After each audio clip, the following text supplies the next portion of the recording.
Cette présentation va nous permettre de parler du processus d'intégration entre Power Builder d'un côté, les applications Power Builder, et Microsoft Entra ID. Alors on a mentionné ici Azure AD parce qu'il y a une certaine proximité entre les deux et le terme Azure AD est un petit peu plus connu, mais on verra la différence entre ces deux composants tout à l'heure. Donc commençons tout de suite par l'agenda de cette présentation. On va d'abord clarifier ce qu'est Microsoft Entra ID. On verra en quoi il diffère d'Active Directory, qu'on connaît bien depuis un certain temps, ou d'Azure AD, qu'on rencontre un peu plus récemment. On verra pourquoi utiliser Entra ID avec une application Power Builder et quels en sont les obstacles ou les défis pour pouvoir l'intégrer, pour pouvoir intégrer ces deux composants. Et on verra comment Visual Guard peut faciliter cette intégration avec des fonctionnalités prêtes à l'emploi, plug and play. Puis finalement, on verra tout ça dans une démo concrète avec une application Power Builder. Donc pour commencer, qu'est-ce que Microsoft Entra ID? En fait, c'est un composant parmi 4 dans une suite logicielle qui s'appelle Microsoft Entra Family et que Microsoft a donc publié récemment. Le premier composant qui nous intéresse aujourd'hui s'appelle Entra ID. Il est là pour gérer les identités des utilisateurs, principalement des comptes Windows, pour pouvoir les authentifier avec en général des applications tierces, mais plus spécifiquement avec Office 365. Il y a un deuxième composant qui s'appelle Entra Permission Management, qui est là pour gérer les autorisations, cette fois-ci dans le cloud, et surtout si vous avez plusieurs environnements tels que Azure, AWS et Google Cloud. Troisième composant, Entra Verified ID. Donc là, il s'agit de faire des identifications numériques hautement sécurisées. Donc, il s'agit là de processus de validation et de certification d'identité. On a différentes solutions sur le marché, mais il s'agit de niveaux de sécurité assez élevés. Et le dernier point, Entra Workload Identity, cette fois-ci, il s'agit de gérer les identités entre systèmes, donc des entités non humaines, et d'automatiser les autorisations ou les permissions, en particulier quand il y a des interactions entre services web, par exemple. Alors, différence entre Entra ID et Active Directory ou Azure AD, parce que les termes peuvent être parfois utilisés de façon assez proche. En fait, l'offre Microsoft a évolué au fil du temps. Il y a eu 3 étapes, en passant donc d'abord d'Active Directory, puis à Azure AD, et maintenant à Entra ID. Active Directory, vous connaissez très probablement depuis longtemps, c'était principalement hébergé sur site et il se concentre sur l'accès et la sécurité dans un réseau local. Alors, ça pouvait s'étendre à plusieurs domaines, mais l'idée, ça restait malgré tout d'un réseau local, qu'il soit étendu ou pas. Alors que Azure AD était, lui, très orienté vers le cloud. Pour Microsoft 365 et pas que, n'importe quelle application cloud pouvait, si elle le souhaitait, utiliser le compte Windows pour authentifier l'utilisateur lorsqu'il accédait à une application dans le cloud. Et l'étape suivante, donc Entra ID, ça consistait principalement à reprendre Azure AD et à lui ajouter des services avancés supplémentaires. Gestion avancée des permissions dans le cloud, gestion décentralisée des identités, permissions entre systèmes, etc. C'est ce que l'on a vu auparavant dans les composants Entra Family. Pourquoi utiliser Entra ID avec une application PB? Alors, pour dire les choses simplement, ça vient rarement d'une demande des gens qui gèrent les applications Power Builder elles-mêmes. Il s'agit en général d'une politique transversale de l'entreprise qui veut faire évoluer globalement toutes les méthodes d'authentification pour utiliser Azure AD et ou Entra ID. En général, l'entreprise cherche d'une part une gestion centralisée des identités pour toutes ces applications, quelle que soit la techno. C'était la limite de Active Directory en réseau local. Avec Entra ID, on veut vraiment fédérer les applications, qu'elles soient desktop, qu'elles soient web, cloud, et quel que soit l'emplacement de l'application et quel que soit l'emplacement de l'utilisateur. On veut vraiment réunir sous un même chapeau la même mécanique d'authentification. Ça facilite donc la mise en œuvre potentielle de fonctionnalités additionnelles telles que l'authentification multifacteur, MFA, et l'authentification unique. On en parlera tout à l'heure aussi avec Visual Guard, puisque ça fait partie des fonctionnalités que vous pouvez activer si vous le souhaitez. Elle permet aussi une gestion centralisée des permissions des utilisateurs pour contrôler l'accès aux différents systèmes.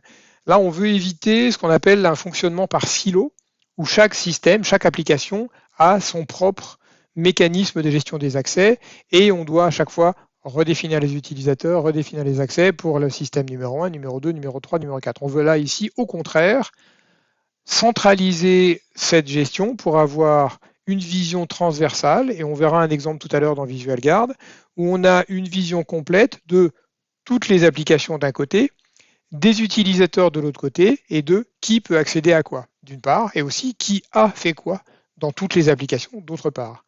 Donc on définit les droits a priori et on contrôle les droits a posteriori. Alors quels sont les défis pour intégrer Intra-ID et Power Builder?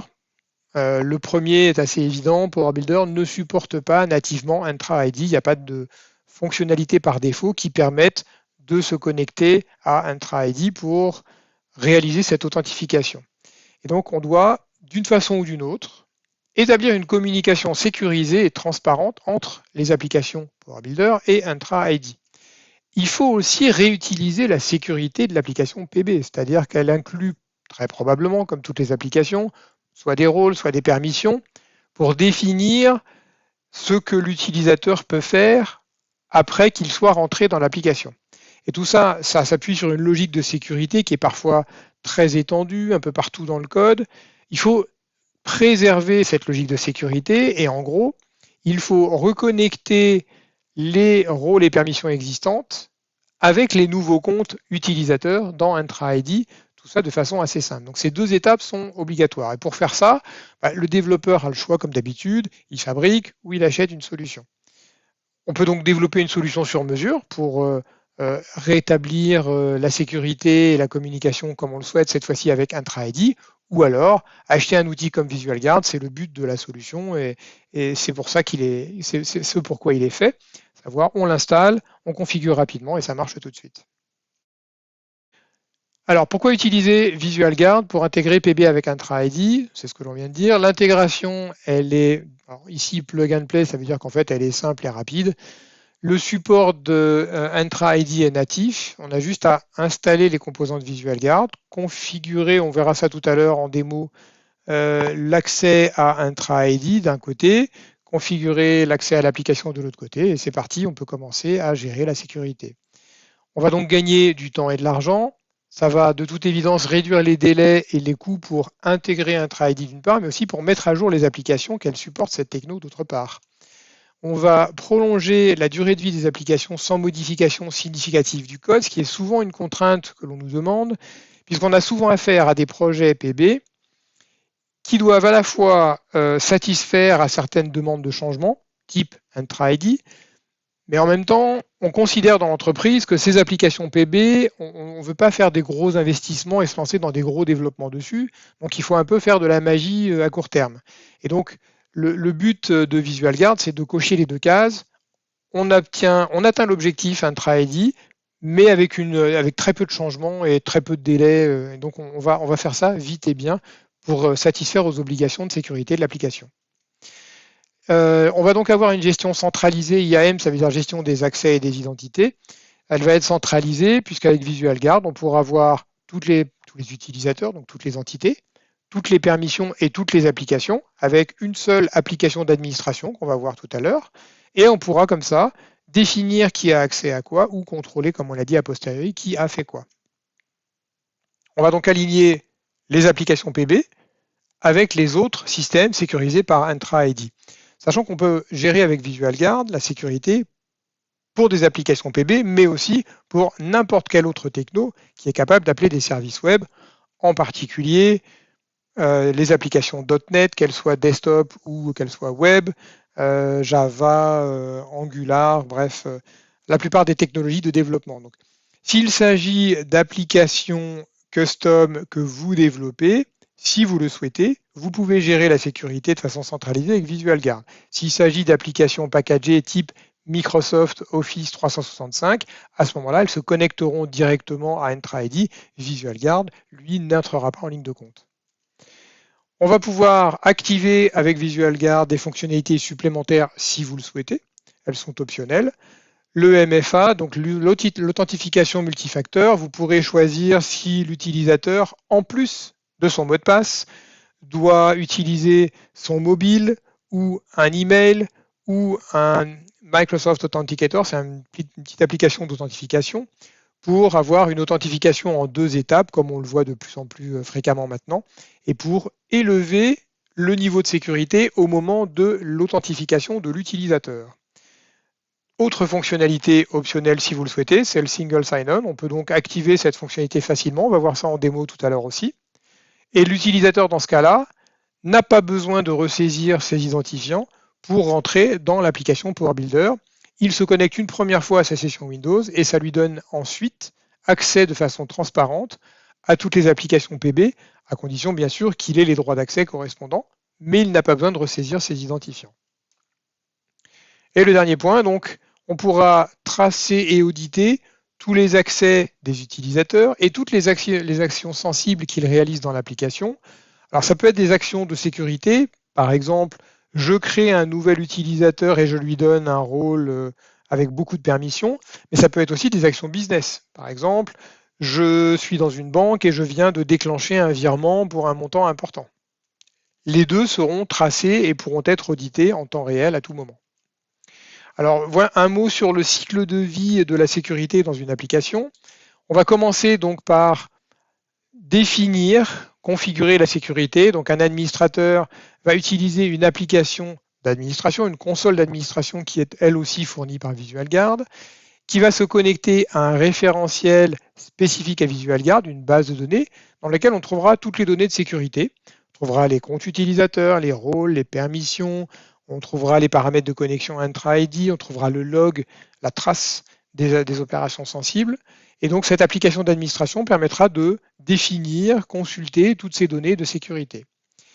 Le référentiel de VisualGuard est lui-même connecté à votre environnement dans le cloud. On verra tout à l'heure en démo comment configurer cette connexion, de telle sorte qu'une synchronisation soit possible dans les deux sens, selon ce que vous souhaitez. Donc, au minimum, on pourra lire les comptes utilisateurs qui sont dans Intra-ID pour pouvoir les utiliser dans le processus d'authentification des applications Power Builder. Mais on pourra aussi, on verra, faire une synchronisation dans l'autre sens et définir des éléments de sécurité, créer des comptes utilisateurs, modifier certains attributs des utilisateurs si on le souhaite, et répliquer cette modification, reproduire cette modification dans Intra-ID. Si vous le souhaitez, c'est optionnel. En production, on va donc mettre en œuvre le contrôle d'accès. L'utilisateur qui veut accéder à l'application sera à ce moment-là intercepté par VisualGuard.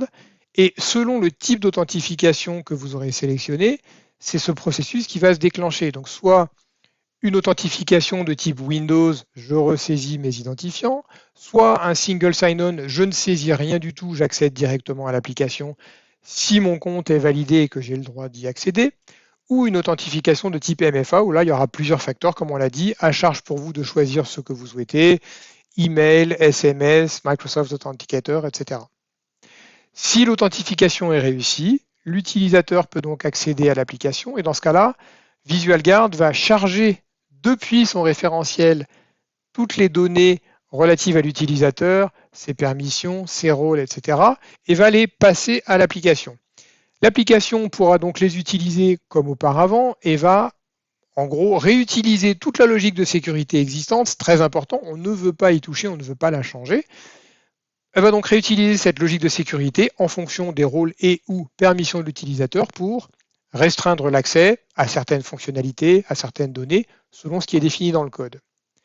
Vous pouvez aussi optionnellement ajouter des permissions supplémentaires avec VisualGuard sans coder. C'est-à-dire que depuis VisualGuard, on a la capacité à changer dynamiquement l'application et à dire, pour cet utilisateur, je veux cacher ce champ, filtrer cette liste, désactiver ce bouton, etc. C'est optionnel, c'est dans le cas où vous auriez besoin de permissions plus fines, supplémentaires, en plus de ce qui existe déjà dans l'application.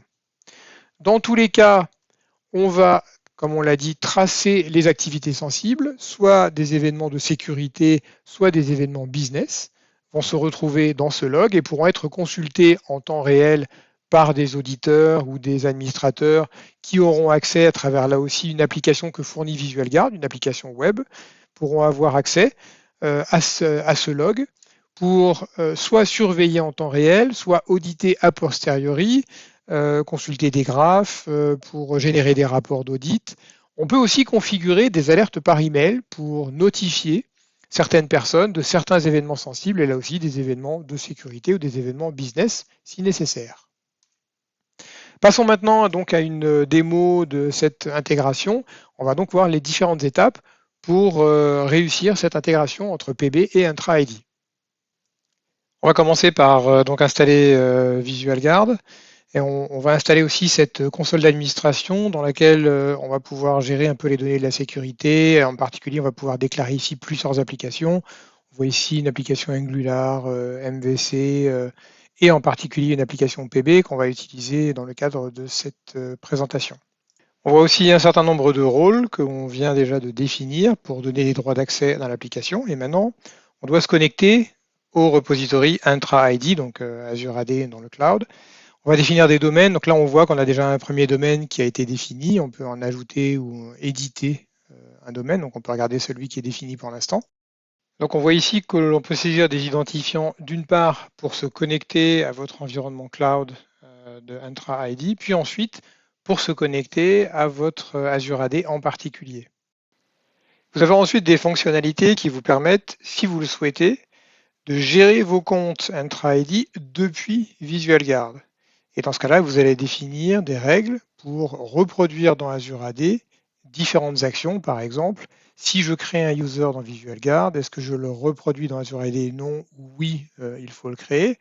Et il va de même comme ça pour différents types d'actions, comme supprimer un user, je le reproduis ou pas dans Azure AD, verrouiller un compte, changer le mot de passe d'un compte, bref, différentes règles qui vous permettent comme ça de gérer vos comptes depuis Visual Guard et de le reproduire dans Intra ID et dans Azure AD en particulier.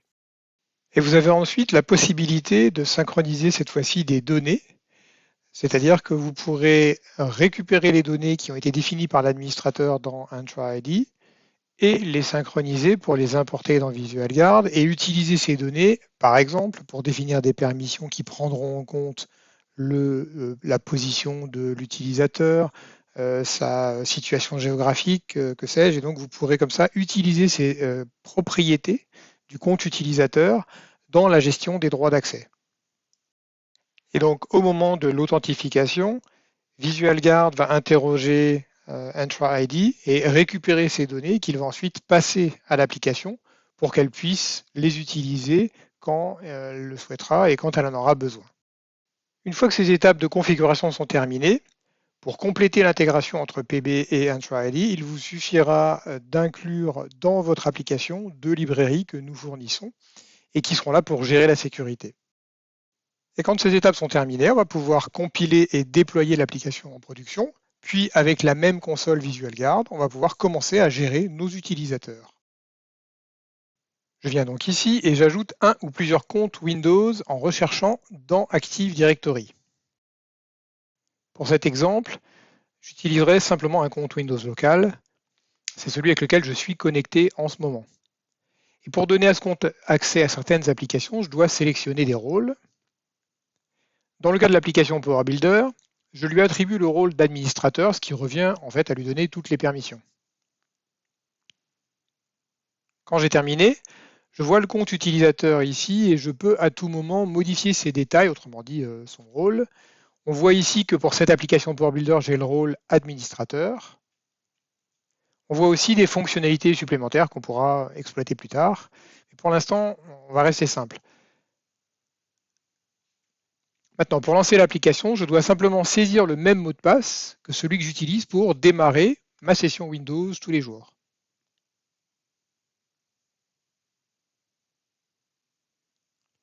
Je suis donc maintenant connecté avec cet utilisateur et j'ai le rôle administrateur pour cette application Power Builder.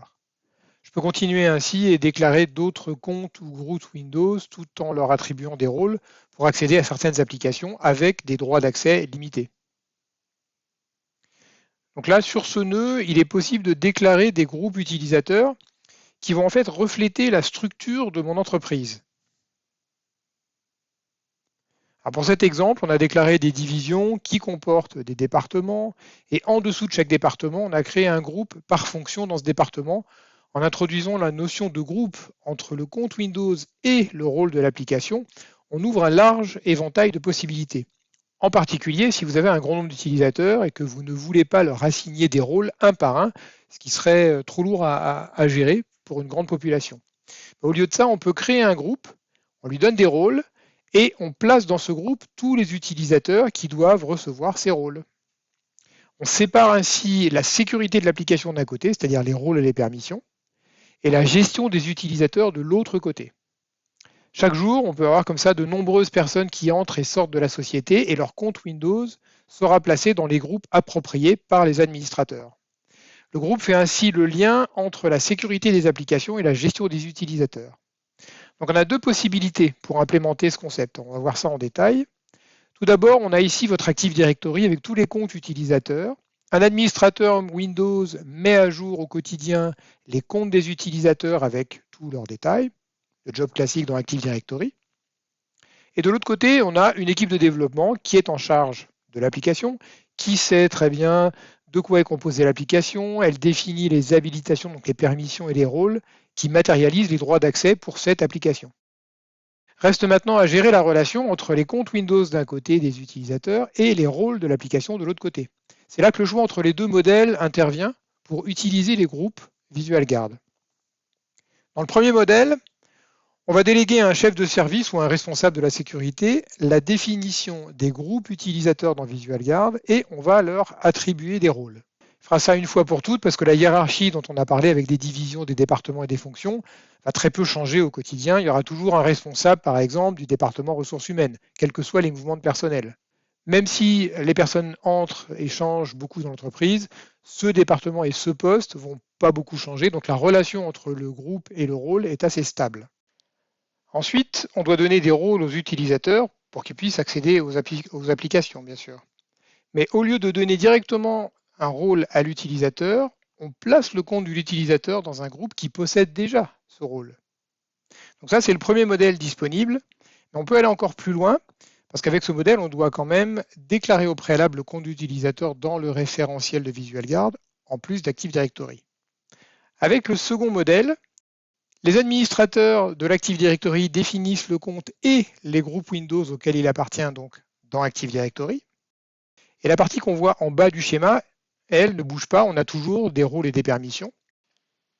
Et contrairement au premier modèle, ce n'est pas le compte de l'utilisateur qu'on place dans le groupe VisualGuard, mais directement son groupe Windows. Et quand on procède comme ça, alors tous les blocs qu'on voit aussi entourés jusqu'au groupe Windows sont stables. Ils ne bougeront pas au quotidien. Et lorsque des personnes entrent et sortent de la société, il suffit que les administrateurs Active Directory mettent à jour le compte Windows et le placent dans les bons groupes Windows. Et tout ce qui est en dessous ne change pas. La hiérarchie des groupes, qui reflète la structure de l'entreprise, ne change pas. Le rôle de ces personnes ne change pas. Au quotidien, de nouvelles personnes seront ajoutées à un groupe Windows et automatiquement, elles seront rattachées à un groupe VisualGuard et obtiennent automatiquement les rôles nécessaires pour accéder à votre application. En résumé, quand un nouveau salarié arrive dans l'entreprise, on a juste besoin de le déclarer dans l'Active Directory et c'est tout. Il aura alors immédiatement et automatiquement accès à toutes les applications auxquelles il doit avoir accès. C'est un modèle très puissant et pourtant assez facile à mettre en œuvre avec VisualGuard. Voyons comment ça marche. Je commence par supprimer le rôle qui est accordé en direct pour l'instant à mon compte Windows. Donc je ne peux plus accéder à l'application. Si j'essaye de me connecter, maintenant que j'ai plus de rôle, il y a évidemment un message d'erreur qui apparaît. Maintenant, si je reviens à la hiérarchie des groupes, disons que ce compte Windows est associé à quelqu'un qui devrait être placé ici dans ce groupe Windows. Donc, je place ce salarié dans le groupe des managers du département RH.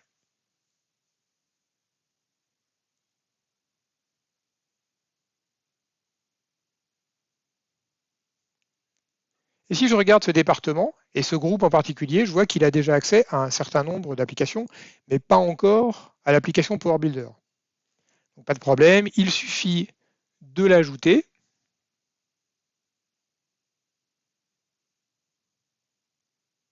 Et donc, à partir de maintenant, toutes les personnes qui appartiendront à ce groupe d'utilisateurs auront automatiquement accès à toutes les applications que l'on a vues. Et parce que mon utilisateur est déjà dans ce groupe, automatiquement, la prochaine fois qu'il accédera à l'application Power Builder, il recevra automatiquement un accès avec le rôle approprié. On retrouve ici le rôle administrateur que l'on a donné au groupe tout à l'heure et on voit ici le nom du groupe grâce auquel on a pu maintenant accéder à l'application. Donc quel est le point essentiel à retenir? Eh bien, les personnes qui gèrent les utilisateurs et les placent dans ces groupes n'ont pas besoin de connaître les applications, ni ce qu'elles font, quel rôle existe ou à quel utilisateur les attribuer. Ils n'ont pas besoin de connaître tout ça. Ils ont juste besoin de savoir que cet utilisateur est par exemple un responsable du département des ressources humaines. C'est tout. Il place cet utilisateur dans ce groupe Windows et il obtiendra automatiquement et instantanément accès à toutes ces applications grâce au rôle que l'on a donné dans Visual Guard à ce groupe Windows. Pour aller plus loin, on va implémenter le single sign-on, toujours en utilisant le compte Windows de l'utilisateur pour l'identifier. Et avec le SSO, les utilisateurs pourront accéder directement à l'application. Ils n'auront pas besoin de fournir à nouveau leurs identifiants Windows parce qu'on va réutiliser les identifiants avec lesquels ils ont démarré leur session Windows. On considère dans ce cas que ça suffit à vérifier l'identité de l'utilisateur. Il suffit d'ajouter quelques lignes de code pour activer le SSO dans cette application. On peut décider quand l'appliquer, par exemple. Vous pouvez considérer que le niveau de sécurité du SSO est suffisant pour certaines applications, alors que pour d'autres qui manipulent des données plus sensibles, on veut que l'utilisateur ressaisisse à chaque fois ses identifiants pour y accéder. Alors voyons maintenant comment ça marche. J'ai rouvert l'application de démo de Appion dans laquelle on a déjà intégré Visual Guard. On a ajouté les librairies de Visual Guard qu'on peut voir ici. Et j'ai ouvert ici l'événement open de l'objet application pour définir quelques fonctionnalités de base au démarrage de l'application. On voit ici que nous avons implémenté l'identification Windows avec quelques lignes de code et que nous affichons une fenêtre de connexion dans laquelle l'utilisateur entrera ses identifiants Windows. Donc là, si j'exécute maintenant l'application, je pourrais y accéder en entrant mon mot de passe Windows comme on l'a fait précédemment dans l'exemple précédent. Ce que je vais faire maintenant, par contre, c'est implémenter le single sign-on. Donc, je vais commenter certaines lignes de code pour en réactiver d'autres qui sont un peu plus bas. Et qu'est-ce qui se passe dans ce cas? Donc, comme on peut le voir, on va d'abord vérifier si le compte Windows actuel est autorisé à accéder à l'application. Et si c'est le cas, on va ouvrir l'application silencieusement sans demander à l'utilisateur de s'identifier à nouveau. On va simplement charger le profil de l'utilisateur et ses rôles et on les passera à l'application et l'application va restreindre ses accès en fonction des rôles de l'utilisateur qu'on lui a communiqué. Maintenant, si on exécute l'application, elle démarre automatiquement et on peut voir qu'il s'agit bien de mon PC donc, et de mon compte Windows avec le rôle administrateur que je lui ai attribué. Voilà donc comment fonctionne le SSO. Pas de questions posées à l'utilisateur, il accède directement à l'application, alors bien sûr s'il possède les droits nécessaires pour le faire.